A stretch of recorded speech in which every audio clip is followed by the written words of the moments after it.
Au sujet de Sittim ou Canaan. Amen. Amen. Par la grâce du Seigneur, vraiment que le Saint-Esprit m'aide à clôturer Sittim ou Canaan. Nous sommes dans le livre des Nombres, chapitre 25. Bienvenue pour un chacun de nous dans la maison de Dieu. Amen. Notre Dieu est un Dieu de paix. La Bible dit, je suis dans la joie quand on me dit, allons dans la maison du Seigneur. Amen. Nombre, chapitre 25. Du verset 1 au verset 18, nous allons partager cette bénédiction.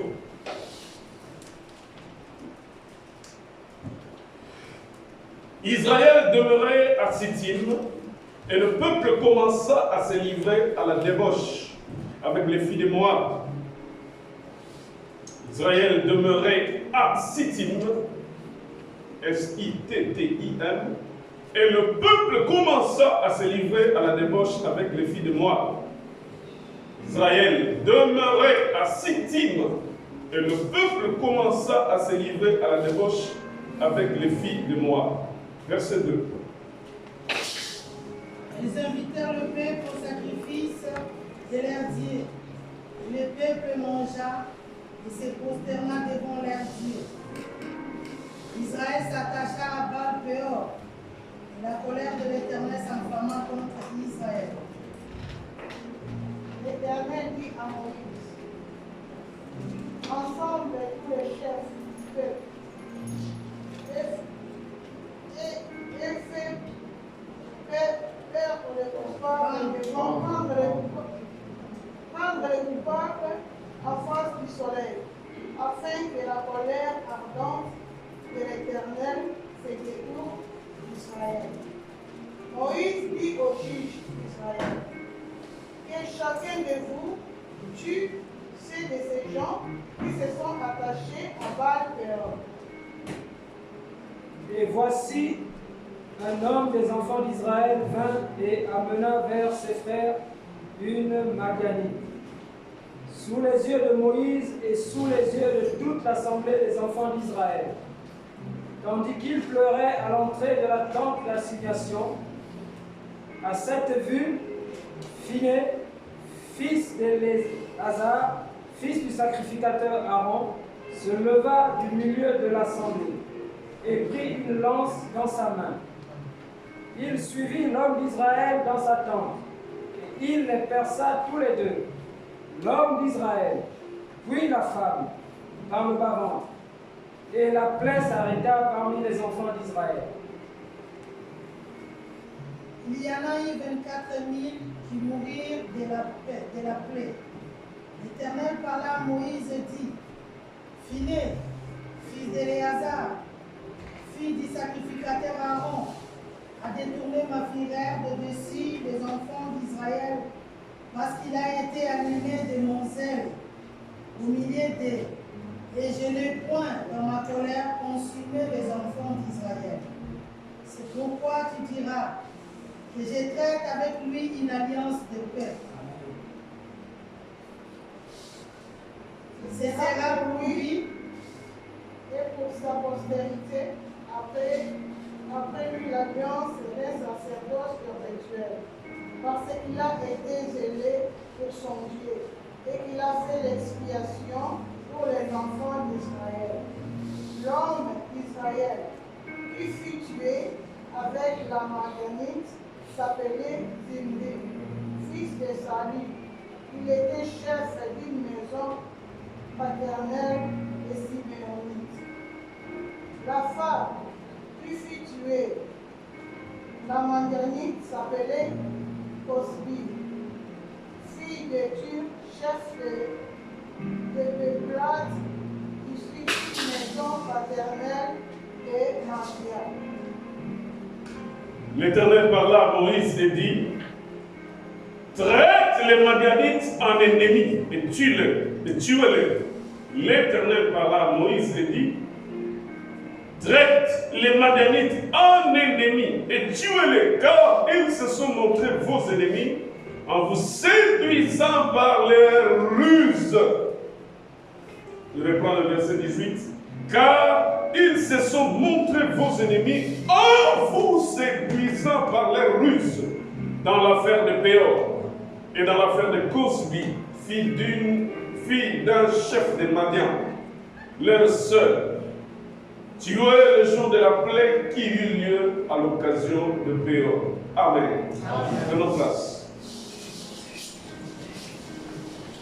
Bien-aimés, nous bénissons l'Éternel. Alléluia. Amen. Je salue la présence du Saint-Esprit au milieu de nous. Amen. C'est une grâce pour moi de te voir en bonne santé. Amen. Alléluia. Amen. Alléluia. Amen. Cette semaine, je fais le tour de soins intensifs. Cette semaine, j'ai accompagné des patients à gauche, à droite. Je vis comment la grâce de Dieu était utile pour notre vie.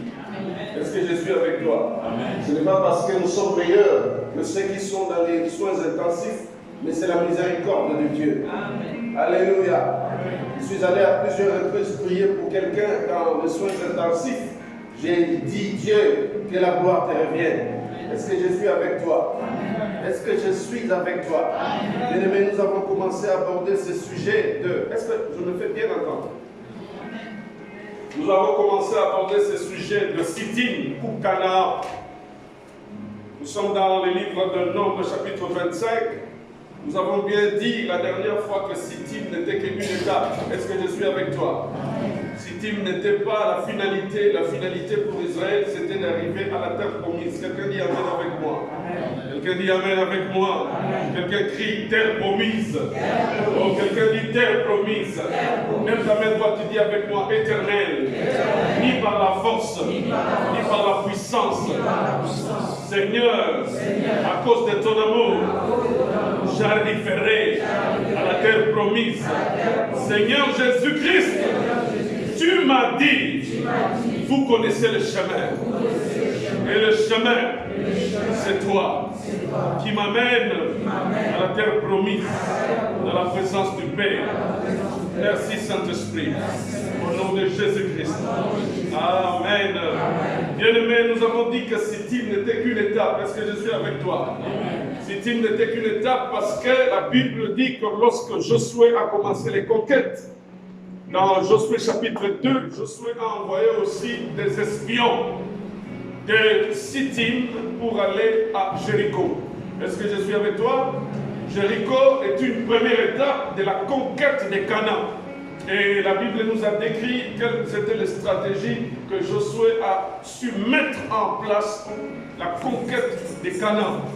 Josué était dans l'école de Moïse. Josué a vu comment son aîné, son coach, son leader, lui a enseigné au sujet de comment faire la conquête, comment envoyer les espions, et il a marché sur les traces de Moïse. Est-ce que je suis avec toi?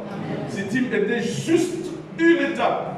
Je reviens à ce que je dis. Josué 2 dit que de Sittim, Josué envoya encore des espions pour aller espionner Jéricho.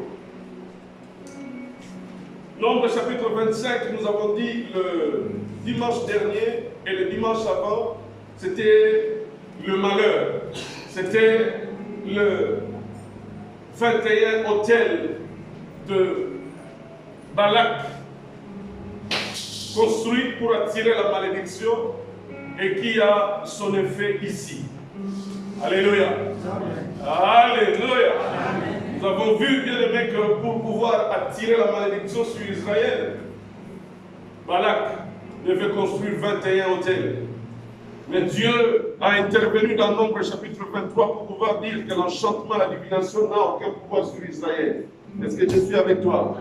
Comme Jésus a dit que le porte de séjour de mort n'a aucun pouvoir sur l'Église. Oh, est-ce que tu es là? Amen. Alors, bien aimé, nous avons vu que comment Dieu a veillé sur l'Église, comment Dieu a veillé sur Israël, comment Dieu a protégé Israël.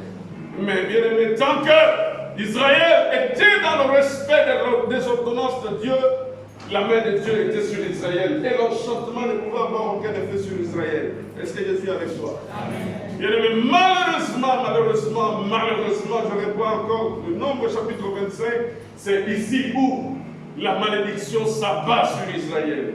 Et la Bible dit dans Nombre chapitre 31 que Balaam, le prophète, que Dieu avait interdit d'aller avec Balak Balaam, le même prophète bien-aimé, va vendre la mèche, si je peux utiliser cette expression, va montrer aux Moabites comment avoir de l'emprise sur Israël. Va divulguer le secret. Comment affaiblir le royaume d'Israël. Dieu avait interdit, bien-aimé, que les Israéliens se marient avec les étrangers. Dieu les avait formellement interdit de se prosterner devant les dieux étrangers. Est-ce que je suis avec toi? Dieu, dans le livre d'Exode, chapitre 20, verset 4, verset 5, a clairement dit que vous n'allez pas faire ça. Vous n'allez pas vous prosterner devant les idoles, parce que moi, votre Dieu, je suis un Dieu jaloux. Est-ce que je suis avec toi? Et la prosternation devant les idoles, bien aimé, c'était une grande porte d'entrée où la main de l'Éternel devait quitter Israël et une porte de la malédiction devait s'abattre sur Israël. Malheureusement, Balaam, le prophète de Dieu, va dire aux Moabites, au roi des Moab finalement, voici comment il faut faire pour pouvoir faire tomber ce peuple. Prenez seulement vos filles, approchez vos filles des Israéliens, vous allez voir, ils vont tomber sous le piège. La Bible dit que les filles de Moab invitèrent les Israéliens à manger, à se prosterner devant les idoles, à manger même la viande sacrifiée aux idoles. Est-ce que je suis avec toi? Ce qui a fait que la main de l'Éternel se détache sur Israël. Isaïe 59 déclare, non, la main de l'Éternel n'est pas trop courte pour agir, mais ce sont vos péchés qui vous éloignent de la présence du Seigneur. Est-ce que je suis avec quelqu'un? Amen. La Bible nous a décrit ici, bien-aimés, dans Nombre chapitre 25, comment et encore comment les filles d'Israël ont commencé à faire, les filles de Moab ont commencé à faire. La Bible dit au verset 2, elles invitèrent, les filles de Moab invitèrent le peuple au sacrifice de leur Dieu, petit D. Vous venez participer à nos sacrifices. C'est pourquoi on a insisté, bien aimé, à chaque invitation, faites attention, demandez à Dieu s'il faut que je parte ou pas. Alléluia. Tout ce qui brille, ce n'est pas de l'or. La Bible dit, le peuple mangea et se prosterna devant leur Dieu. Et la Bible déclare au verset 3 qu'Israël s'attachait, devenir un avec Baal-Péor. Et la colère de l'Éternel va s'abattre sur Israël. Alléluia. La Bible dit qu'il y a eu 24 000 morts. 24 000 morts. Alors notre analyse, c'était, bien aimé, comment un prophète de Dieu, comment un homme de Dieu, bien aimé, comment un homme de Dieu peut être à l'origine, comment un prophète peut être à l'origine de la chute d'Israël. Comment celui qui a l'onction de Dieu, comment celui qui a la semence de Dieu. Est-ce que je suis avec toi? Oh, alléluia. Amen. Comment celui qui a la grâce de Dieu peut vendre la mèche et dire aux autres, voici notre faiblesse. Si vous voulez avoir de l'emprise sur nous, faites ceci. Nous avons parlé du ministère prophétique. La Bible dit dans le livre de 1 Corinthiens chapitre 14, le rôle de la prophétie. Nous avons essayé de réfléchir, bien aimé, rapidement sur le ministère prophétique. Avoir une grâce de la parole de connaissance, ce n'est pas qu'on est prophète. Oh, alléluia. Parce que les gens courent vers la prophétie. Parce que les gens courent vers, dis-moi, ce que sera mon avenir. Ton avenir, c'est dans la main de l'Éternel. Ton avenir, Dieu dit, je connais le projet que j'ai formulé pour toi. Oh, alléluia. Amen. Si tu veux connaître ton avenir, viens avec moi dans Jérémie 29, verset 11 à 14. Dieu dit, je connais. Alléluia. Amen. Tu veux connaître ton avenir, viens avec moi dans la prière. Dieu dit, invoque-moi, je te répondrai. Je t'annoncerai quoi? Les grandes choses qui sont cachées, que tu ne connais pas. Notre Dieu est le Dieu de la révélation. Quelqu'un dit Amen. Amen. La prophétie par excellence, nous avons dit, c'est les oracles de Dieu. C'est la parole de Dieu. Oh, alléluia. Bien aimé, nous avons souligné l'élément très important, le ministre prophète. Le ministre prophète, bien aimé, a comme fonction d'édifier. La prophétie édifie. Quelqu'un dit amen avec moi? Je suis dans 1 Corinthiens 14. Je cours déjà dedans. 1 Corinthiens chapitre 14, verset 2. La Bible dit recherchez l'amour, verset 1. Aspirez aussi au don spirituel, mais surtout celui de la prophétie. De la prophétie. 1 Corinthiens 14, 1, 2. Aspirez au don les meilleurs, mais celui plus de la prophétie. En effet, celui qui parle en langue, c'est une dimension comparative entre le parler en langue et la prophétie. Celui qui parle en langue s'édifie lui-même. Quelqu'un dit amen. Celui qui parle en langue, il ne faut pas étouffer ce don-là de parler en langue. Alléluia. C'est important, il ne faut pas l'étouffer. Si vous l'avez, développez-le dans l'intimité. Prenez le temps de jeûner pour ça. Parce que ce qui vient de Dieu est une bénédiction. Alléluia. Ce qui vient de Dieu, ce que Dieu t'a donné, doit avoir comme conséquence de m'édifier moi. Ce que moi j'ai reçu de Dieu doit avoir comme conséquence de t'édifier toi. Alléluia. Celui qui parle en langue s'édifie lui-même, mais celui, il dit en effet, celui qui parle en langue, verset 2, celui qui parle, en effet, celui qui parle en langue ne parle pas aux hommes, mais à Dieu, car personne ne le comprend. C'est en esprit qu'il dit des mystères. Verset 3, celui qui prophétise au contraire, la prophétie, il parle aux hommes, 1, les édifie, 2, les exhorte, 3, les console. La prophétie édifie, quelqu'un dit amen. La prophétie console, quelqu'un dit amen. La prophétie, bien aimé, la Bible dit encore, la prophétie fait quoi? La prophétie exhorte. Amen. Le ministre prophète, à l'image de Daniel, le ministre prophète perce le mystère. Le ministre prophète explique les signes du temps. Le ministre prophète reçoit de l'Éternel la révélation des choses énigmatiques. Alléluia. Et tout cela s'inscrit, bien aimé, dans ces trois dimensions. Exhorter, consoler et également édifier.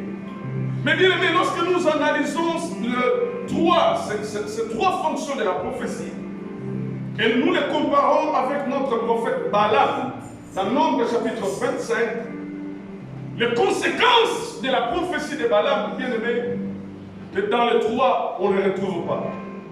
Ça n'a pas exhorté, ça n'a pas consolé, ça n'a pas édifié, mais ça a plutôt amené quoi? La mort. Alléluia. Ça a amené la mort. Louange à Jésus, le prophète des prophètes par excellence, qui savait que dans les derniers temps, il y aura plusieurs faux qui viendront en son nom. Il a même dit, alléluia, au sujet des signes des temps de la fin, il dit, plusieurs viendront en mon nom. Ils vous diront, je suis ici, il est là, mais ne le suivez pas. Restez quoi dans la parole.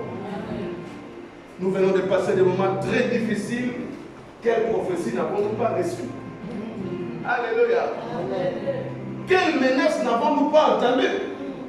Mais gloire soit rendue au Saint-Esprit, parce que le Saint-Esprit a veillé sur nous. Le Saint-Esprit nous a protégés, parce qu'à l'huile et au vin, on ne fait pas le mal. Ce qui appartient à Dieu, Dieu le met toujours à part. Alléluia. Alléluia. Le Dieu de la différence distingue toujours ce qui est à lui et ce qui n'est pas de lui. Amen. Heureusement, nous avons dit, nous n'avons pas peur, nos yeux sont fixés vers la parole du Seigneur. Bien aimé, l'analyse de ces trois fonctions de la prophétie montre que ce qu'a fait Balaam, ça n'a pas exhorté, ça n'a pas consolé, mais ça a plutôt fait quoi? Ça détruit 24 000 morts. Alléluia. L'apôtre Pierre est revenu dans cette dimension. Le livre d'Apocalypse souligne également, bien aimé, cette notion de la doctrine de Balaam. Une doctrine, c'est un enseignement. Une doctrine, c'est une nourriture. Et malheureusement, bien aimé, cette doctrine de Balaam continue à avoir son effet même au temps de l'Église actuelle. Où est-ce que je suis avec quelqu'un? C'est que Balaam a fait. Balaam n'a pas apporté la vie.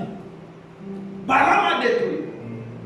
Et bien aimé, aujourd'hui également, la prophétie de Balaam n'est pas en train d'édifier, n'est pas en train d'exhorter, n'est pas en train de consoler, mais la prophétie de Balaam est en train de détruire le corps du Christ. Alléluia.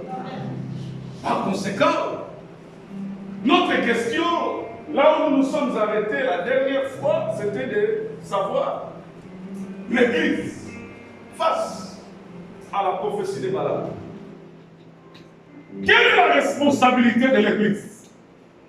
Qu'elle doit faire l'Église? Est-ce qu'on doit laisser Balaam continuer à faire son travail?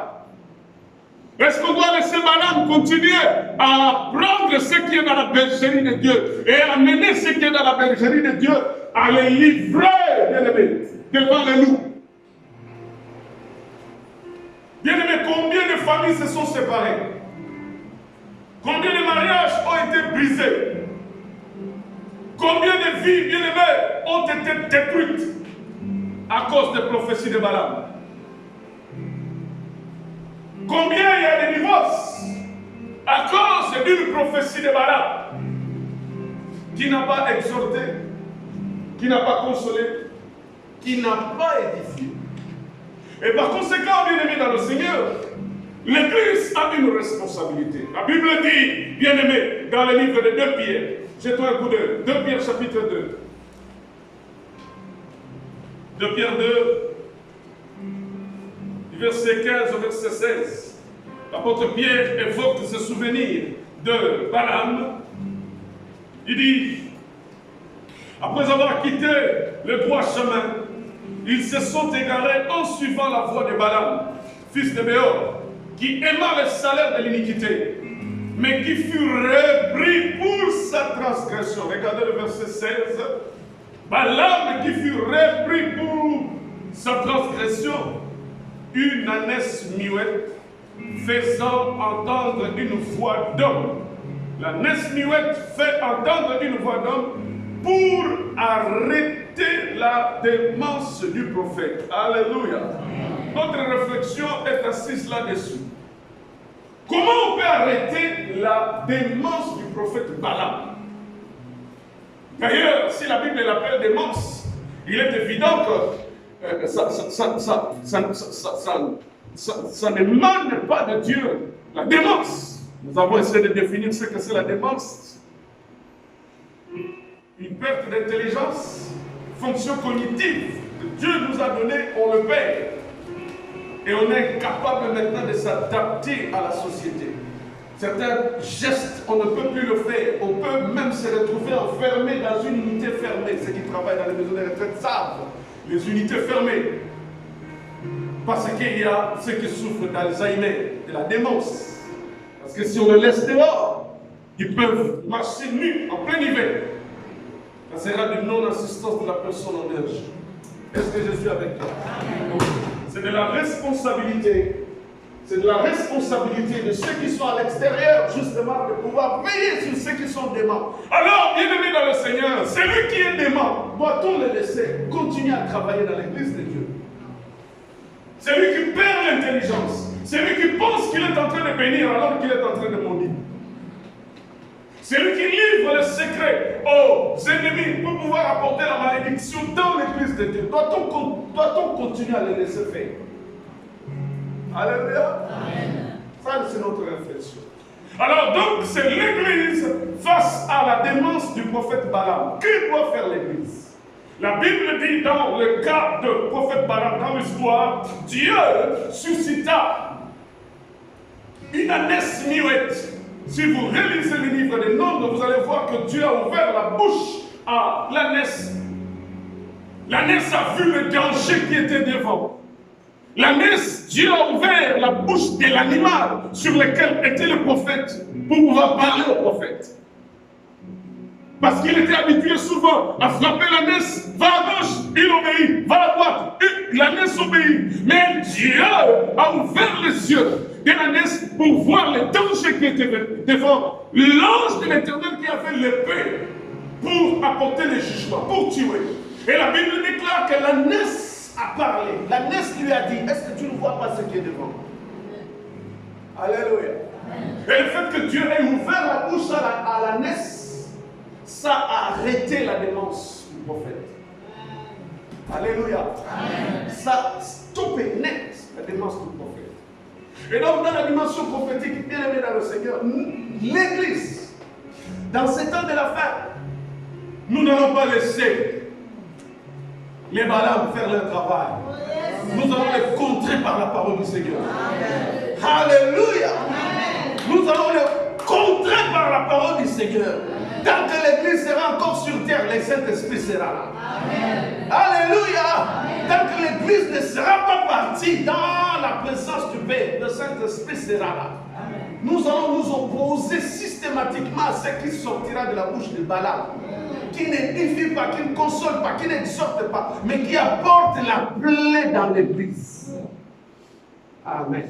Amen. Est-ce que je suis avec toi? Amen. Bien-aimé, comme l'ânesse muette arrêta la démence du prophète Balaam, l'Église de Dieu dans ce temps de la fin aussi a besoin des instruments. Bien-aimé, l'ânesse, un animal qui a parlé. Dieu n'a pas doté à l'animal la bouche pour parler.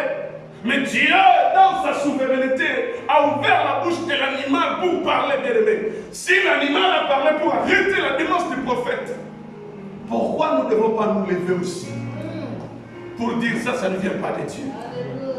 Alléluia. Pourquoi tu ne peux pas te lever, bien-aimé dans le Seigneur? C'est à toi que Dieu a donné de l'intelligence pour discerner que ça vient de Dieu. Ça ne vient pas de Dieu. Pourquoi tu ne peux pas parler? Pourquoi tu dois être toujours derrière la prophétie? Alléluia. Ce qui est étonnant, je disais, bien-aimé dans le Seigneur, nous aimons ça. Plus que passer notre temps à lire la parole, plus que passer notre temps à prier le Saint-Esprit de Dieu. Parce que le révélateur, c'est le Saint-Esprit. Le révélateur, c'est l'Esprit de Dieu.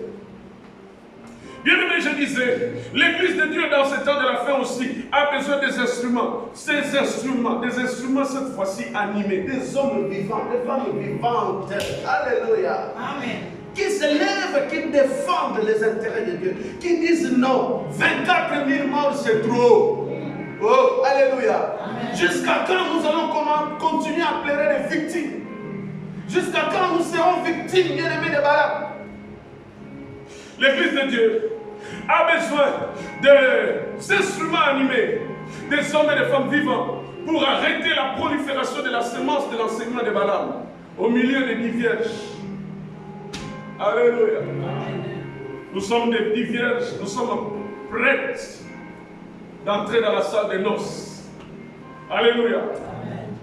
Nous sommes les 10 vierges qui sommes prêtes à entrer dans la salle des noces. Et ce que nous avons besoin maintenant, bien aimés dans le Seigneur, c'est que l'Église a besoin, dans ce temps où l'époux est en train de venir, ce n'est pas la prophétie de Balaam. Ah non, tu ne m'as pas compris. C'est que l'Église a besoin, bien aimé, c'est une nourriture. Une autre nourriture. Une autre nourriture que l'Église doit manger. Alléluia. Une autre nourriture, bien aimé, que l'Église, les 10 vierges doivent manger. Et cette nourriture, une fois mangée, bien aimé, aura comme objectif spécifique de renforcer l'alliance avec notre mari. Quelqu'un dit amen avec moi. L'Église a besoin, pas de la prophétie pour détruire l'Église, mais l'Église a besoin d'une nourriture qu'elle mange pour renforcer son alliance avec le mari. Parce que le propriétaire de l'église avait déjà fait alliance en versant son sang, en payant le prix à la croix de Golgotha. La Bible déclare dans le livre de Jean, chapitre 19, verset 34, lorsqu'on l'a percé au travers des côtes, le sang et l'eau avaient coulé. Quand le sang et l'eau a coulé, bien aimé, c'était le signe de notre alliance. Et le signe de notre alliance, bien aimé, dans ce temps de la fête, puisque le mari est en train de venir, c'est que l'Église a besoin. C'est une nourriture qui va renforcer notre alliance encore. Des gestes, une nourriture qui va encore, bien aimé, non seulement nous renforcer l'alliance, mais également une nourriture qui va nous permettre, comme le livre d'Apocalypse chapitre 22, verset 11 à 14 dit, une nourriture, bien-aimée, qui nous permettra de nous sanctifier à la perfection. Alléluia. Parce que, bien-aimé dans le Seigneur, laisse-moi te dire, on peut beau t'enseigner la bénédiction. On peut beau t'enseigner, je reprends ça parce que c'est important. On peut beau t'enseigner l'héritage de tous les biens terrestres. Mais la Bible dit, pour voir Dieu, deux choses. La paix et la sanctification sans lesquelles personne ne verra Dieu. La paix et la sanctification sans lesquelles verra Dieu. Et quand on parle de la paix, c'est-à-dire que l'on soit en mesure de se réconcilier avec son voisin. Que l'on soit en mesure de se réconcilier avec son frère. Que l'on soit en mesure de se réconcilier avec sa soeur. Qu'on ait raison ou qu'on ait tort. Moi, je n'ai pas raison. Qu'on dise seulement pardon. Qu'on dise seulement pardon. Qu'on dise seulement mon frère, pardonne-moi. Ma soeur, pardonne-moi. Parce que ce qui m'attend demain, c'est plus glorieux que d'avoir la raison sur la terre. Car ce qui m'attend demain, c'est d'entrer dans la gloire du Seigneur. Ce qui m'attend demain, c'est des couronnes incorruptibles. Je n'ai pas besoin d'avoir raison sur ce que tu m'as fait. Je n'ai pas besoin. Je dis oui, je le fais, pardonne-moi seulement. Car il est juste et fidèle pour nous pardonner de tout péché si nous le confessons et si nous le reconnaissons. Bien-aimé, l'Église de Dieu n'a pas besoin de la prophétie de Balaam. La prophétie de Balaam, c'est une ruse. La prophétie de Balaam, bien-aimé, nous détourne de l'objectif.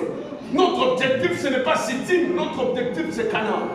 Notre objectif, ce n'est pas, bien-aimé, rester avec les filles de Moab. Notre objectif, c'est de rencontrer notre véritable époux.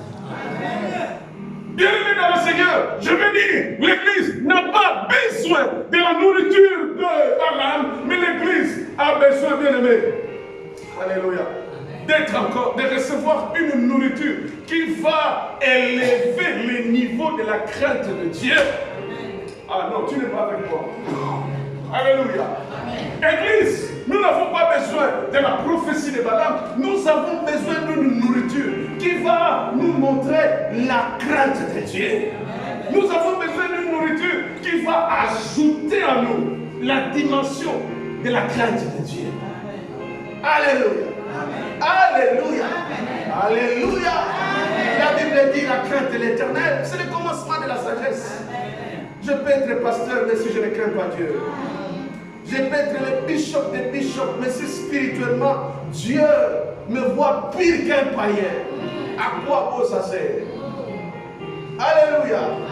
Alléluia.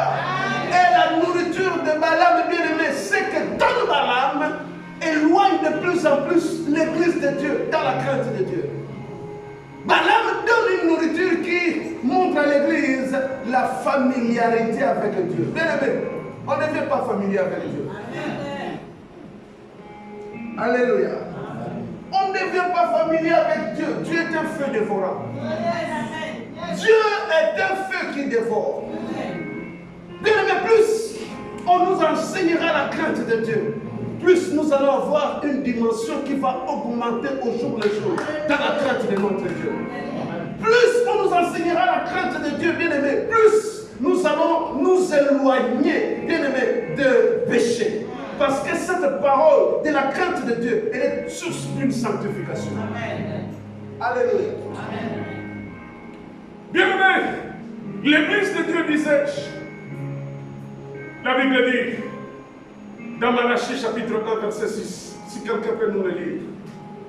Malachie chapitre 1, 6.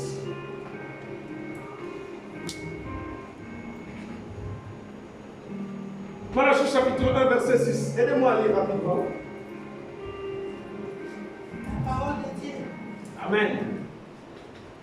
Un fils honore son père. Un fils honore son père. Un serviteur son maître. Un serviteur honore son maître. Si je suis père, L'Éternel Dieu dit, si je suis père, où est l'honneur qui m'est dû? où est l'honneur qui m'est dû? Si je suis maître, Si je suis maître, où est la crainte qu'on en donne de moi? si je suis maître, Où est la crainte qu'on adopte de qui? De moi. Si Dieu est maître, où est la crainte qu'on a de lui? Merci maman. Nous n'avons pas besoin de la nourriture de Balaam qui nous endort. Alléluia. Amen.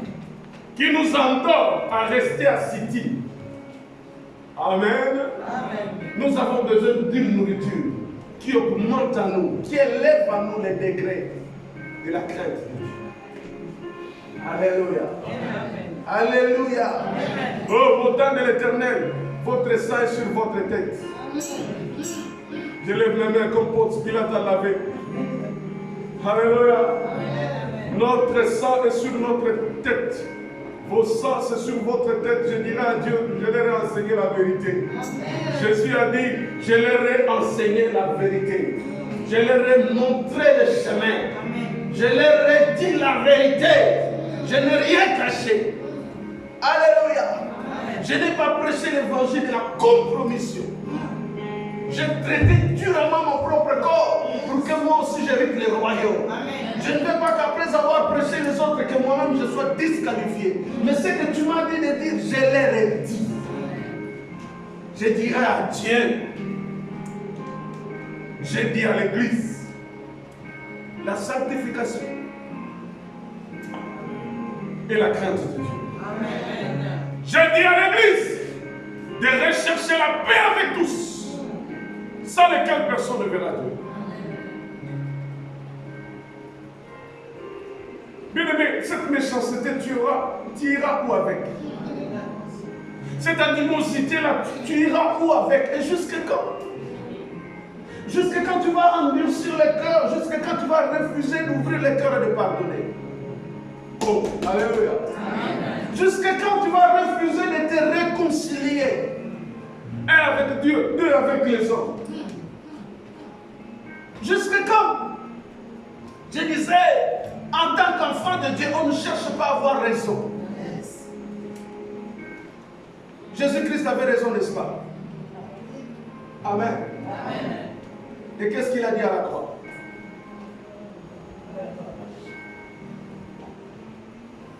Bien-aimé, l'église de Dieu, disais-je, premier élément dans ce temps de la fin, n'a pas besoin, bien-aimé, de la nourriture de Balaam, mais l'église de Dieu a besoin d'une nourriture qui va l'élever à cette triple dimension, de renforcer son alliance avec Dieu, de renforcer, bien-aimé, d'élever le niveau de la crainte de Dieu, de les préparer à la sanctification, à la perfection. Ne dites pas que la perfection n'est pas de ce monde. Qui a dit ça? Jésus a dit, soyez parfaits comme votre Père céleste comment? Oh, alléluia. Amen. Soyez parfaits comme votre Père céleste est parfait. Nous obtenons notre perfection dans le sang de la grâce. Amen. Alléluia. Bien-aimé, deuxième élément que je voudrais souligner de l'Église, de la conduite à tenir de l'Église vis-à-vis de la doctrine de Balaam, vis-à-vis de Balaam. Lisons la parole de Dieu. Nombre 25. Est-ce que je suis avec toi? Amen. Nombre chapitre 25.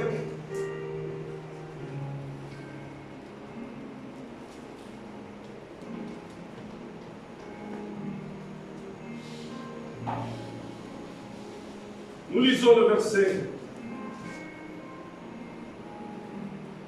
7. 6 à 7.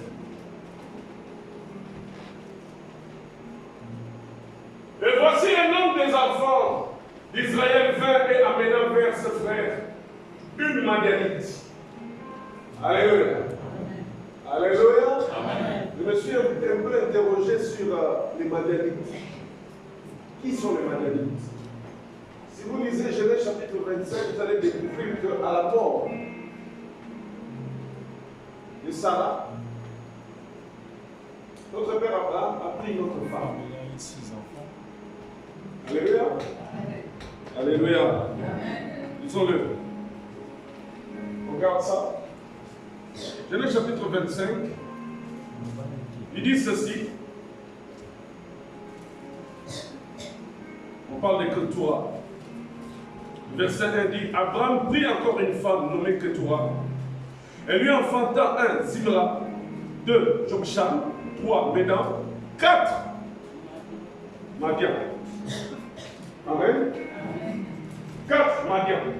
Les Madianites, c'est les fils d'Abraham, mais la Bible dit qu'à la mort d'Abraham, Abraham n'a pas voulu que ses enfants ici héritent avec le fils de la promesse. Alléluia. Notre père Abraham était tellement riche, quelqu'un dit Amen. Dieu l'avait tellement béni. Le père Abraham a fait quoi? Il a pris tous les restes des enfants, il leur a donné toute la richesse. Il a dit, vous partez vers l'Orient. Je ne vais pas vous voir à côté d'Isaac. Amen. Je ne veux pas que vous vous disputiez avec le fils de la promesse. Quelqu'un dit Amen. Je ne veux pas que vous vous disputiez avec celui des entrailles desquelles sortira celui qui sauvera l'humanité de son péché. Je ne veux pas que vous tuez celui qui a la promesse. Alléluia. Bien aimé, tu ne peux pas tuer celui qui a la promesse. Même si tu les prends, tu les jettes dans un puits. Le Saint-Esprit suscitera des anges pour pouvoir les livrer. Alléluia. C'est pourquoi il faut avoir un autre œil de ta soeur. Il faut avoir un autre œil de ton frère. Tu le vois aujourd'hui, tu ne connais pas son lendemain. Alléluia. Traite-les comme tu veux les traiter, mais demain, ça sera différent. Et son lendemain appartient dans la main de l'Éternel. Ce que Dieu a dit pour lui, ça s'accomplira. Même s'il devient esclave dans la maison de Potiphar, mais ça s'accomplira. Et n'oublie pas qu'il est dans le Seigneur. Lorsque la promesse s'accomplira, c'est son œuvre qui sera la source de votre bénédiction. Parce que là-bas, il n'y aura pas à manger. Si tu dis, Joseph, aujourd'hui, demain, tu mourras de faim. Soigne-moi bien. Soigne le frère bien. Soigne la sœur bien. Ce n'est pas parce qu'elle n'a pas de bijoux. Ce n'est pas parce qu'elle s'habille en couleur jaune. Ce n'est pas parce qu'elle s'habille en super soco. Pardon.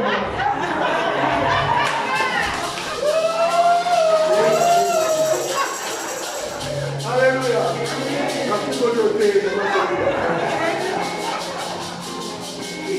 Alléluia.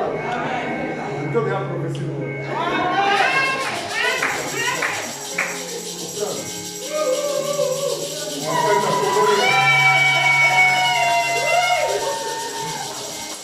Alléluia. Oh, dites Amen, Nico. Alléluia. Je te regarde pas prophétie, ma pour les autres. Amen. Pas de place, c'est là.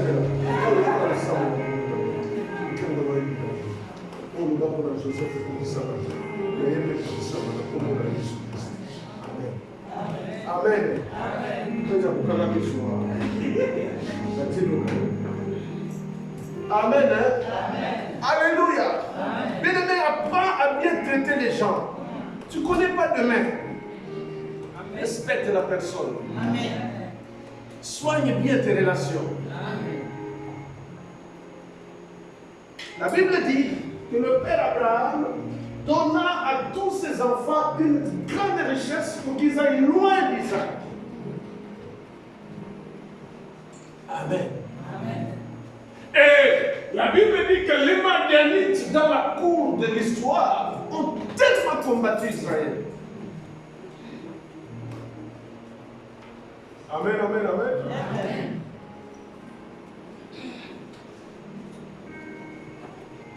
Dans notre réflexion, nous allons y revenir. En lien avec la conduite à tenir de l'Église vis-à-vis de la prophétie de Balaam. Je reviens. Je disais, bien-aimé, dans Nombre, chapitre 25, au verset 7, à partir du verset 7 et 6 et 7, la Bible dit: à cette vue, Phiné, fils d'Éléazar, fils du sacrificateur Aaron, s'éleva du milieu de l'assemblée et prit une lance dans sa main. Il suivit l'homme d'Israël dans sa tente et il baissa tous les deux. L'homme d'Israël prit la femme par le bas-vent et la plaie s'arrêta parmi les enfants d'Israël. Verset 9.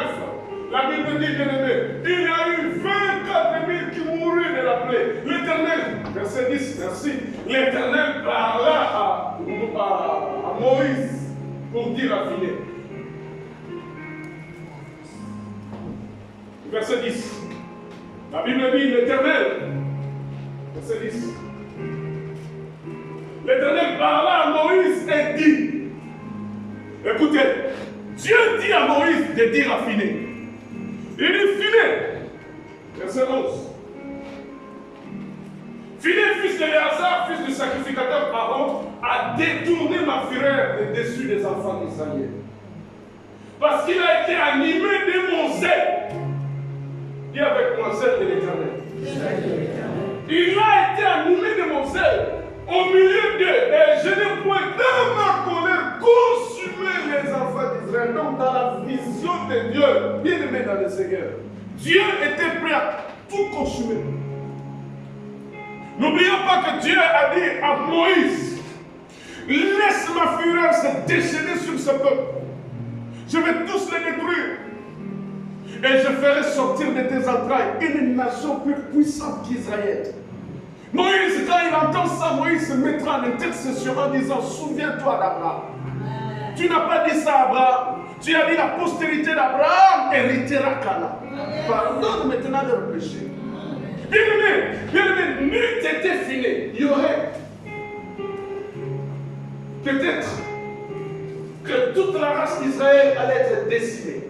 Et Dieu, quand il voit cet acte héroïque de Phiné, Dieu dit à Moïse, dis-lui que je vais conclure une alliance avec lui. Est-ce que tu peux dire alliance? Alliance. Est-ce que tu peux crier encore alliance? Alliance. Est-ce que tu peux lever ta main droite et dire à Jésus alliance? Alliance. Est-ce que tu peux lever ta main droite et dire encore Seigneur Jésus alliance? Alliance. Souviens-toi d'alliance. Souviens-toi d'alliance. Bien-aimé, l'alliance elle est puissante que ta prière. L'alliance peut parler même quand toi tu n'as pas la force de parler. Même quand tu es malade, tu n'as plus la force de dire un petit mot. L'alliance parlera. Bien-aimé, l'Église, aujourd'hui, l'Église a besoin de héros. Alléluia. Alléluia. Pas zéro, mais des héros. Des vaillants guerriers. Des hommes et des femmes de foi. Comme Phiné. Alléluia. L'Église, bien aimée dans le Seigneur, a besoin de l'émergence. Vous savez qui écrit. L'Église aussi a besoin de l'émergence des héros comme Phiné. L'émergence, c'est-à-dire le développement, c'est-à-dire la sortie, c'est-à-dire que les Phiné qu'on ne connaissait pas, qu'ils émergent, qu'ils sortent de leur anonymat, qu'ils disent « Ah non, trop c'est trop. Trop c'est trop. Il faut arrêter la démence. Il faut arrêter la folie de Balaam. Il faut arrêter avec Zimiri. Il faut arrêter avec Kozoubi. Comment les gens sont en train de mourir? Toi, tu vas prendre encore une femme, tu vas venir nous le montrer. Une étrangère. Donc en fait, tu amplifies, bien-aimé. Tu augmentes encore notre sanction. L'Église a besoin des héros, des héroïnes, comme Phiné. Ils sont les héros et les héroïnes comme Phiné. Ils sont animés de quoi? De zèle de l'Éternel. Alléluia. Amen. Le zèle de l'Éternel. Quand on aura dans l'Église des Phiné qui ont le zèle de l'Éternel. Le zèle de l'Éternel, ce n'est pas le zèle amer. Parce que la Bible parle de zèle amer. Alléluia. Un zèle, c'est quoi? C'est l'empressement. Que pour les choses de Dieu, je dois courir. Puisque je ne cours que lorsque je vais travailler pour un salaire éphémère. L'Église de Dieu bien-aimé a besoin de Phiné qui sont animés des zèles de l'Éternel. Et ces zèles, je disais, c'est en contraste avec le zèle amer. Disait Jacques chapitre 3, verset 13 à 18. La Bible dit les ailes de l'Éternel, les ailes de l'Éternel, les ailes de l'Éternel dévorent. Alléluia. Oh, alléluia. Les ailes de ta maison me dévorent. Jésus-Christ, quand il a vu les vendeurs de pigeons en train de faire leur business dans les temples, la Bible dit que les ailes de l'Éternel ont dévoré Jésus. Jésus a pris un fouet. Jésus a commencé à le frapper dans le temple. Il dit, ne savez-vous pas qu'il est écrit que ma maison sera une maison de prière? Bien-aimé, à la montagne de l'Éternel, on vient que prier. À la montagne de l'Éternel, on vient que se prosterner devant Dieu. À la montagne de l'Éternel, on vient que pour adorer Dieu. Quand nous quittons chez nous, on ne vient pas pour un autre objectif. Se prosterner devant Dieu, prier devant Dieu et écouter la parole de Dieu. Amen. Qui nous sanctifie, qui va nous préparer d'entrer dans la présence du Père. Je continue. Bien-aimé dans le Seigneur, l'Église de Dieu a besoin des gens qui sont zélés. Zélés. Zélés. À quoi? Non pas pour les commérages. Zélés. Non pas pour aller dire ce qu'il a entendu d'eux. Non. L'Église de Dieu a besoin des gens qui sont zélés dans l'évangélisation. L'Église de Dieu a besoin des gens qui sont zélés dans la prière. L'Église de Dieu a besoin de mamans qui fléchissent leurs genoux. Qui au lieu de prendre les téléphones, est-ce que tu as vu le pasteur? Non, ma sous-jaune n'est pas. Amen. L'Église de Dieu a besoin de Déborah, des femmes de feu. L'Église de Dieu a besoin de femmes de prière. L'Église de Dieu, bien-aimé, a besoin des gens qui sont animés, bien-aimé, de voir les âmes sauvées. L'Église de Dieu a besoin des âmes, des gens qui sont zélés, qui ont les ailes de l'Éternel pour aller évangéliser, gagner les âmes. Tu n'as jamais évangélisé, mais tu es le premier ou la première à désévangéliser dans l'Église. Tu sais combien de temps, de jeûnes et de prières on a pris pour gagner cette âme-là, la seule âme de Dieu.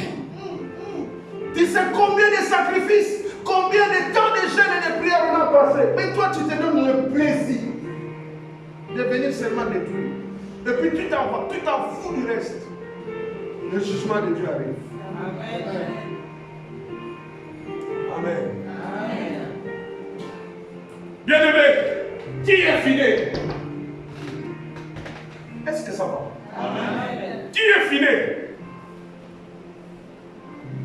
Fidèle, c'est un homme de terrain. Alléluia. Supportez-moi un peu aujourd'hui. Je vais vraiment me battre pour finir. Qui est fidèle? Je veux distinguer ce filet ici d'un autre filet. Ce filet ici, il est fils d'Éléazar. Qui est Éléazar? Éléazar est le sacrificateur qui a remplacé Aaron. Oh, alléluia. Amen. Aaron, frère de Moïse. Aaron est mort à la montagne de Hor, H-O-R. Je suis là dans Nombre, chapitre 20. Si vous lisez Nombre chapitre 20 du verset 23 au verset 29, la Bible parle de la mort d'Aaron, le frère de Moïse. Dieu dira, depuis Aaron de ses habits sacerdotaux, prends-le, révèle-le à Éléazar. Amen. Éléazar est celui qui remplace Aaron dans la sacrificature. Mais Phiné ici est le fils d'Éléazar. Amen. Phiné ici n'est pas le même Phiné de 1 Samuel. Prenons la parole de Dieu. 1 Samuel. Regarde, comment. 1 Samuel. 1 Samuel.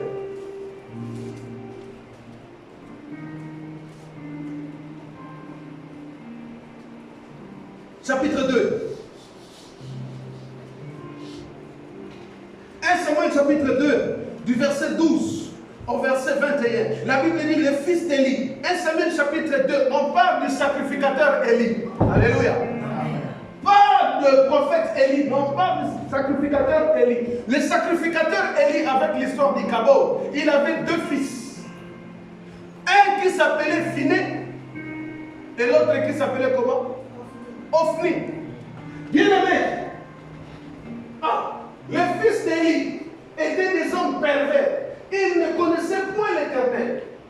Et voici quelle était la manière d'agir de ces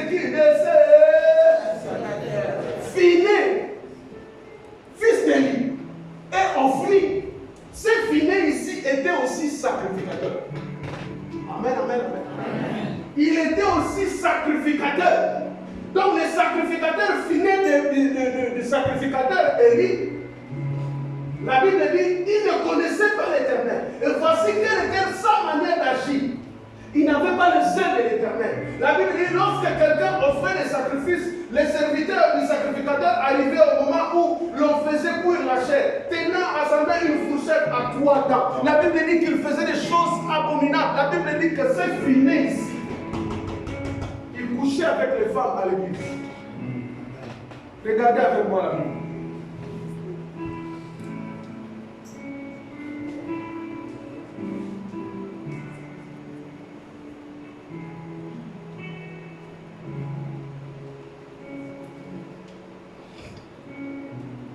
Je suis au verset 15. Même quand, avant qu'on fasse brûler la graisse, les serviteurs du sacrificateur arrivaient et disaient à celui qui offrait du sacrifice, donne pour les sacrificateurs la chair à rôtir. Il ne recevra de toi point de chair cuite, mais c'est la chair crue qu'il veut. Et si l'homme lui disait, quand on aura brûlé la graisse, tu prendras ce qui te plaira, les serviteurs lui répondaient non. Tu donneras maintenant, sinon je le prends de force. Au verset 17, ces jeunes gens, c'est-à-dire Phiné et Ophni, même Phiné, même écriture. Alléluia. Oh, alléluia. Amen. Même écriture. La Bible dit Phiné. Ces jeunes gens, verset 17, se rendaient coupables devant l'Éternel d'un très grand péché parce qu'ils méprisaient les offrandes de Dieu. La Bible dit au verset 22, Élie était fort âgé. Il a appris comment ses fils agissaient à l'égard de tout Israël. Il a appris aussi, verset 22, aussi qu'il couchait avec les femmes qui s'assemblaient à l'entrée de la tente d'assignation. Verset 22. Quelle abomination! Il a appris aussi qu'il couchait avec les femmes qui s'assemblaient à l'entrée de la tente. Regardez le comportement de ces filles. Qu'est-ce que tu apprends dans l'église? Sacrificateur. Mais la Bible déclare au sujet de l'autre Phiné, fils d'Éléazar.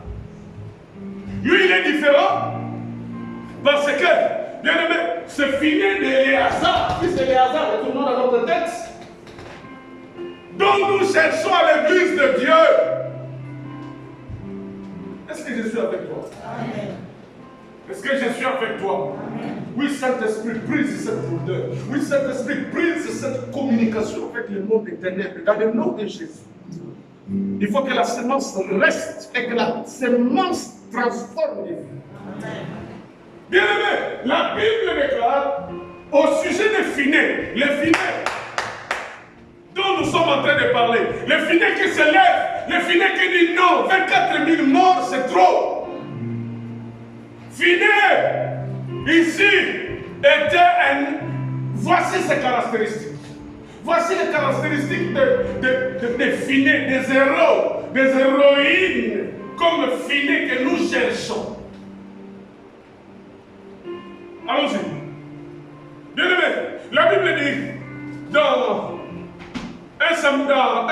le livre des Nombres, chapitre 25, que Phiné, fils du sacrificateur Éléazar, était un homme de terrain. Quand il a regardé, un homme de terrain, bien aimé, doté d'un haut degré de discernement des esprits.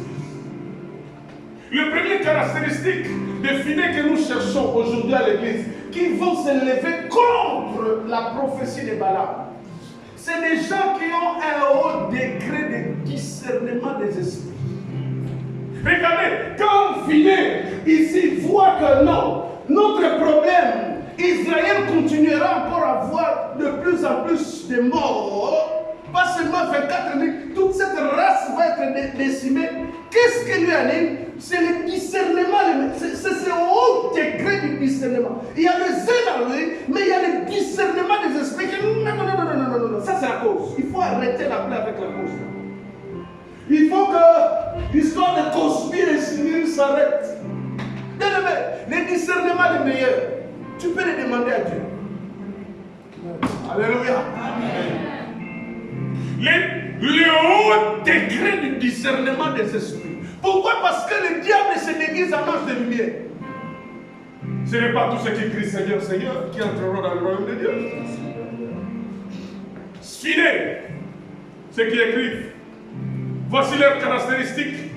Il a un haut degré de discernement. C'est un homme de terrain. Bien aimé, deuxième caractéristique de Phiné. Phiné, il va prendre part. Phiné ne prendra pas. Phiné sera présent à une mission prophétique divine. Phiné, bien aimé dans le Seigneur, c'est des hommes qui saisissent le temps et qui savent. Comme Jésus a dit de Jérusalem, oh Jérusalem, si tu connaissais l'état de ta visitation, tu allais prendre part à cette mission prophétique. Phiné a cette grâce-là de prendre part, d'être présent à une mission prophétique et divine que Dieu confie à son serviteur Moïse. Bien-aimés, si nous lisons Nombre chapitre 31, du verset 1 au verset 6. Nombre chapitre 31, verset 1 au verset 6. C'est là où Dieu, bien-aimé dans le Seigneur, va venger Israël sur les Madianites. La Bible dit, notre Dieu à lui appartient la vengeance. Balancez-nous Nombre chapitre 31. Les Phinés ont la caractéristique, c'est de prendre part aux missions prophétiques de Dieu. Phinés participe à la mission prophétique de Dieu. Bien aimé, la Bible dit dans Nombre chapitre 31, verset 1 au verset 6. C'est Dieu qui dit à Moïse, quelle est la mission prophétique ici que Dieu confie à Moïse? Dieu dit à Moïse, Moïse, mon serviteur, tu vas mourir. Tu vas être recueilli auprès de tes pères. Mais avant que tu ne meurs, je te donne une dernière mission. Alléluia. Et cette mission devant Dieu, elle était hyper importante. Cette mission, c'était pour réaliser la nature de Dieu. Parce que la vengeance et la rétribution appartient à Dieu. Quelqu'un dit Amen. Amen. Dieu confie à Moïse une dernière mission avant de mourir.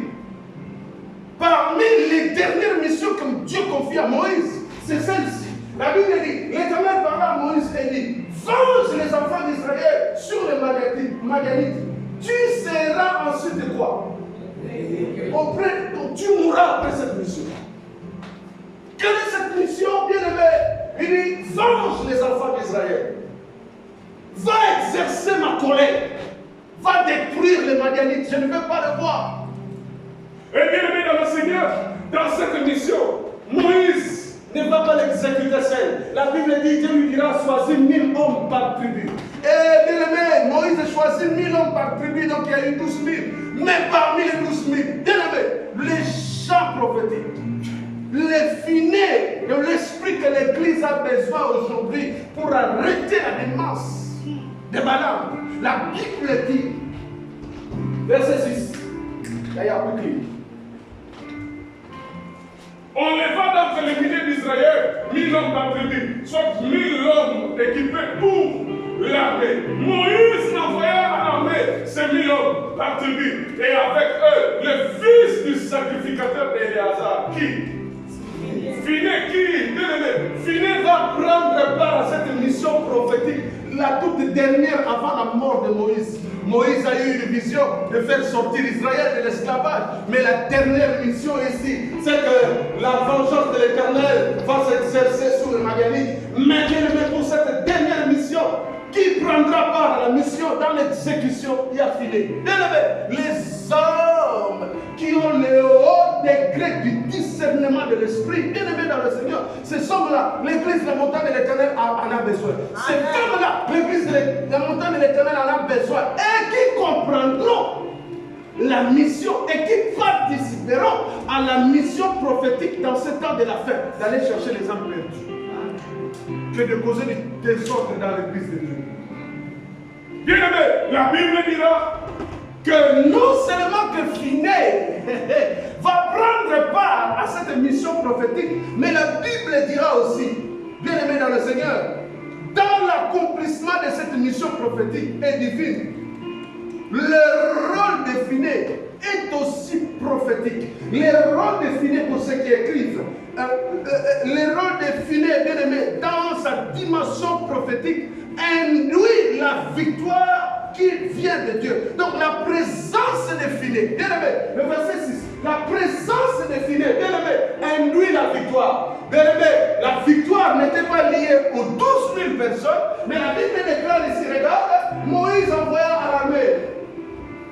c'est mis l'homme ma tribu et avec eux le fils du sacrificateur Éléazar. Finé faisait quoi? Finé portait les instruments sacrés et les trompettes retentissantes. Bien aimé, la victoire d'Israël sur les Madianites n'était pas liée au nombre de personnes, mais la victoire d'Israël sur les Madianites avait comme secret le fait que Finé ait porté des instruments sacrés et des trompettes retentissantes. Parce que dans Nombre chapitre 10, Dieu avait donné ordonnance aux enfants d'Israël. Dieu leur a dit, quand vous irez en combat, quand vous irez en guerre, n'oubliez pas de prendre les trompettes retentissantes. N'oubliez pas de vous revêtir, d'avoir avec vous des instruments sacrés. Lorsque vous allez sonner la trompette, quand ça va retentir, moi l'Éternel, je descendrai. Je confondrai vos ennemis et je vous donnerai la victoire. Amen. Nombre chapitre 10. La victoire ici d'Israël sur les Madianites, ce n'est pas les 12 000 personnes, mais c'est le respect de ce que Dieu a donné comme loi à Israël. Que quand vous irez en guerre, oh, Amen. Amen. Ne sois pas fatigué. Quand vous irez en guerre, Nombre chapitre 10. Yaya, raka, raka. 5 minutes, on arrête. Nombre chapitre 10. La Bible dit, l'Éternel parla à Moïse et dit, fais-toi combien de trompettes? Fais-toi 2 trompettes d'argent, tu les feras d'argent battu. Elles te serviront pour la convocation de l'assemblée pour le départ des camps. Quand on en sonnera, toute l'assemblée se réunira auprès de toi à l'entrée de la tente d'assignation. Verset 4. Si l'on ne sonne que d'une trompette, les princes, les chefs de milliers d'Israël se réuniront auprès de toi. Verset 5 à 6. Écoutez la loi que Dieu donne. Il dit, quand vous sonnez avec éclat, ceux qui campent à l'Orient partiront. Quand vous sonnerez avec éclat, pour la seconde fois, ceux qui campent au midi partiront. On sonnera avec éclat pour le départ. Verset 7. Vous sonnerez aussi pour convoquer l'assemblée, mais vous ne sonnerez pas avec éclat. Les fils d'Aaron, les sacrificateurs sonneront des trompettes. Ce sera une loi perpétuelle pour vous et pour vos descendants. Oh, bien-aimés, qui est Finé? Finé est fils d'Éléazar. Qui est Éléazar? Éléazar est fils de qui? D'Aaron. Qui sont censés porter les trompettes pour les sonner? C'est des sacrificateurs. Ce n'est pas les 12 000. Je suis en train de souligner le rôle de Finé dans la victoire.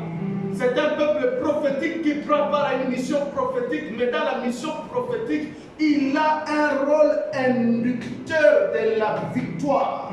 C'est-à-dire le fait de porter la trompette trompette et de sonner la trompette. Et quand il sonne la trompette, il ne les sonne pas n'importe comment, il les sonne avec éclat. Quand il les sonne avec éclat, respectant l'ordonnance de Dieu, Dieu voit que ils ont accompli ma parole. Maintenant, moi, Dieu, je vais quitter ma gloire, je vais descendre, je vais confondre leurs ennemis.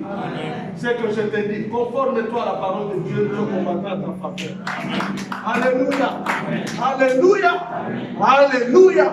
Bien-aimé, il est dans le temps prophétique, il accomplit une mission prophétique, mais dans la mission prophétique, il assume un rôle inducteur de la victoire.